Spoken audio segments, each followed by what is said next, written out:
frères, avec le soutien de tous, nous pourrons faire la paix chez nous. Nous pourrons également utiliser ces immenses potentialités pour développer l'Afrique, parce que notre sous-sol sont riches. Nous avons suffisamment de bras et nous avons un marché immense, très vaste, du nord au sud, de l'est à l'ouest.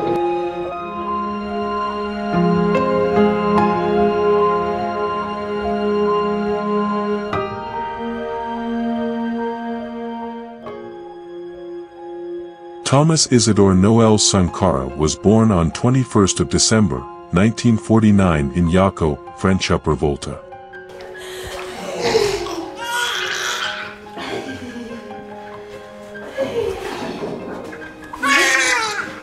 From his earliest days, Sankara was different. Growing up in a family with both Mossi and Fulani roots, he learned to balance the worlds of tradition and change. His parents, devout Roman Catholics, taught him the values of honesty, courage, and justice, principles that would one day shake the foundations of his country.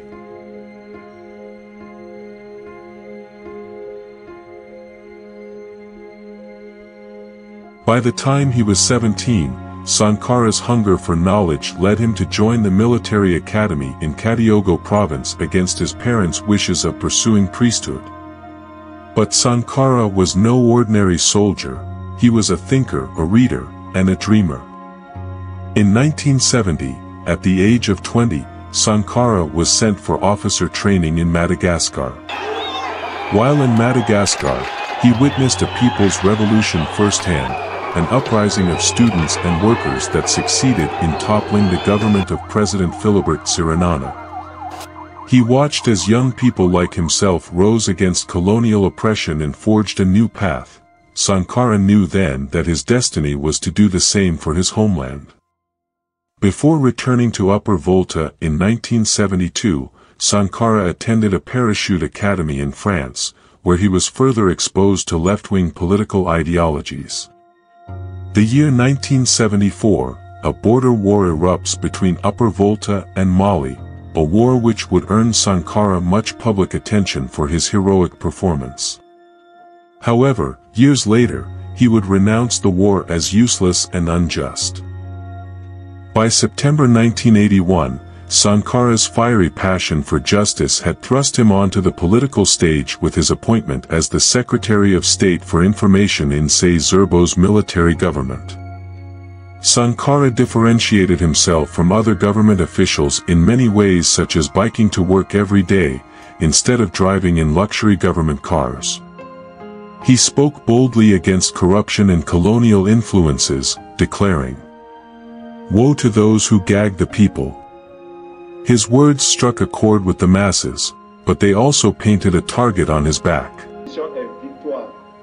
L'échec appartient à la réaction et à la contre-révolution. Camarades, l'impérialisme, le néocolonialisme, les élèves réactionnaires, les élèves indisciplinés et paresseux, les professeurs carents, les vomissures de la contre-révolution, les vipères qui s'infiltrent dans nos écoles, les pentades orgueilleuses, les hiboux au regard fuyant, l'anarcho-syndicalisme, la petite bourgeoisie affolée, à part,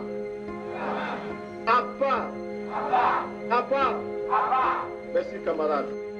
In 1983, Thomas Sankara was arrested and placed under house arrest. Even though Sankara's future seemed uncertain, the spirit of a true revolutionary could not be caged. On August 4, 1983, Sankara's loyal friend and comrade, Blaise Compaoré, led a coup that freed him from detention and catapulted him to the presidency. The coup was supported by Libya, which was at the time on the verge of war with France in Chad. At just 33 years old, Sankara became the youngest leader in Africa, instantly setting out to transform his nation.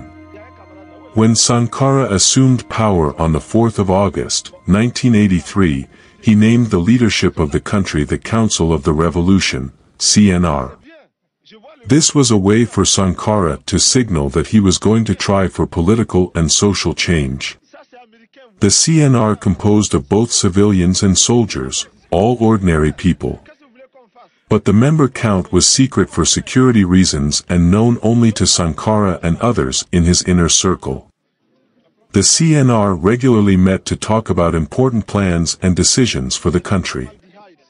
They helped give advice and direction to the government's actions. They voted on suggestions and decisions from government's officials. The decision-making was collective, and on some occasions, they overruled even proposals favored personally by Sankara.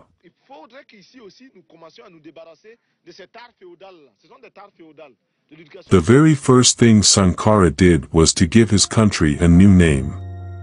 Upper Volta, a relic of colonial rule, was gone. In its place rose Burkina Faso, the land of upright people. But this was more than a change of name, it was a declaration of independence from all forms of oppression, both internal and external.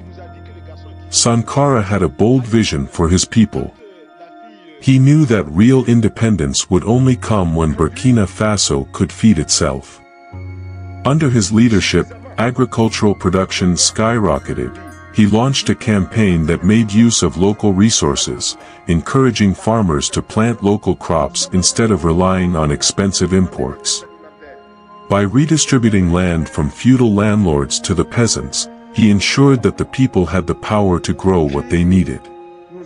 Within a few short years, Burkina Faso was producing enough food to feed its entire population and even export surplus. Sankara's motto was simple: "He who feeds you, controls you." But his revolution was not just about food, it was about building a healthy and educated nation. He launched one of Africa's most ambitious public health campaigns, vaccinating over 2 million children against diseases like polio, measles, and meningitis. In just a few weeks, Sankara's initiative saved thousands of lives, reducing child mortality rates dramatically.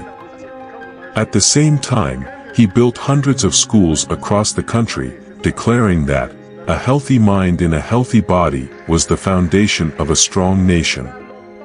Sankara didn't stop there. He knew that the revolution could not succeed without the full participation of women. There is no true social revolution without the liberation of women, he declared. Under his leadership, Burkina Faso became a pioneer in women's rights. He outlawed female genital mutilation, forced marriages, and polygamy. Sankara promoted women to leadership roles in government and the military, encouraging them to break free from the traditional roles imposed on them. His government organized literacy programs for women, providing them with opportunities to learn, work, and lead like never before. As if that wasn't enough, Sankara turned his attention to the environment, recognizing early on the threat of desertification.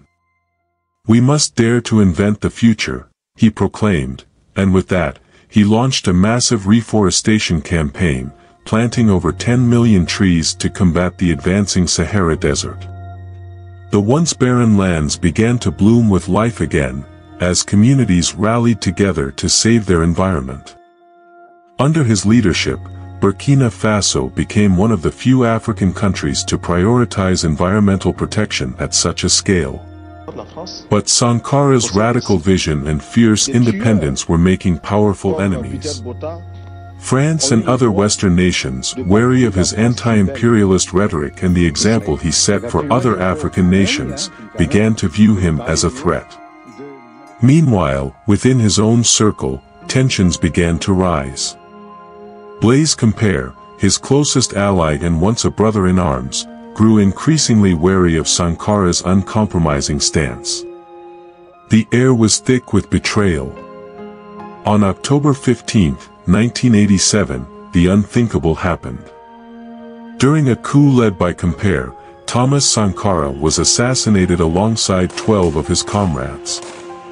At just 37 years old, his life was snuffed out in a storm of bullets, but his spirit was far from extinguished.